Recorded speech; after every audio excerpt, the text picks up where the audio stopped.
The midnight broadcast. It all started on a quiet, uneventful night. I was up late, as usual, scrolling aimlessly through my phone when I decided to tune into some local radio stations for background noise. As I twisted the dial, searching for something familiar, I stumbled upon a station I had never heard before. The static hissed, then cleared, revealing a haunting melody played on what sounded like an old, out-of-tune piano. The music was slow, melancholic, almost hypnotic. It pulled me in, filling the room with an eerie atmosphere. Then a voice broke through the static, cold, mechanical, unsettling. "Welcome to the midnight broadcast," it announced, followed by a faint, unsettling chuckle. The voice was unlike anything I'd ever heard. It wasn't human, or at least it didn't sound like one. There was something artificial about it, something that sent a chill down my spine. The strange thing was, the station wasn't listed anywhere. I checked the dial again, but there was no number, no identification, just there. Curious and a bit unnerved, I kept listening. The voice continued, sharing cryptic messages and strange, disjointed stories. They were tales of despair, horror, and madness. Stories of people who had gone missing, events that defied logic, and entities that lurked just beyond the veil of our reality. As the minutes ticked by, I noticed something strange. The stories became increasingly personal.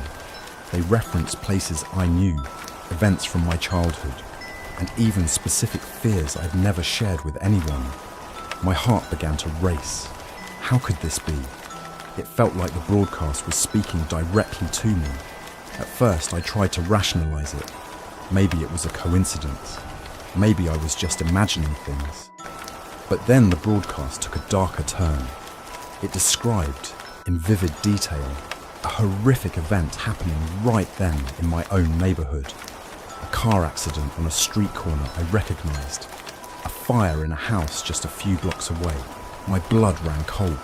I raced to the window, peering out into the night. Everything seemed quiet, normal, but the voice on the radio continued, unrelenting. "The midnight hour brings forth the truth," it said, "and the truth is watching you." Panicking, I tried to turn off the radio, but the knob wouldn't budge.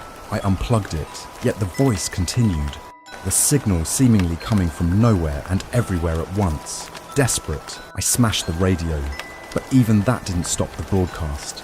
The sound shifted, now coming from my phone. I tried to shut it down, but the screen was frozen, the same eerie voice echoing from the speaker. I turned on the TV, hoping for a distraction, but the image was distorted, filled with static, and the voice was there too. "Don't try to run," it whispered. "We're already here." My heart pounded in my chest as I backed away from the devices, but the voice was relentless. Then it said something that made my blood turn to ice. "We see you, listening right now. Look out your window." I froze.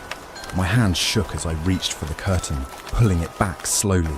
The street outside was bathed in a pale, sickly glow from the flickering streetlights.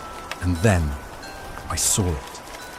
Standing in the middle of the street was a figure, tall, motionless, and utterly featureless. No face, no eyes, no mouth, just a blank canvas where a face should be.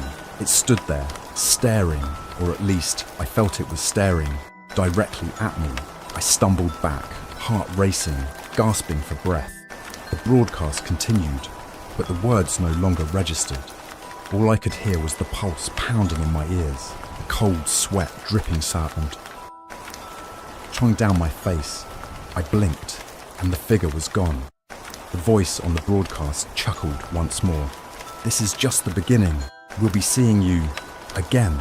The broadcast ended abruptly, leaving me in suffocating silence. I didn't sleep that night, too afraid of what might come next. The next day, I searched for any information about the midnight broadcast, but there was nothing. No station, no recordings, no mentions anywhere online. It was as if it never existed, but I knew it did. I heard it, I saw them. That was last night. Now it's exactly midnight again.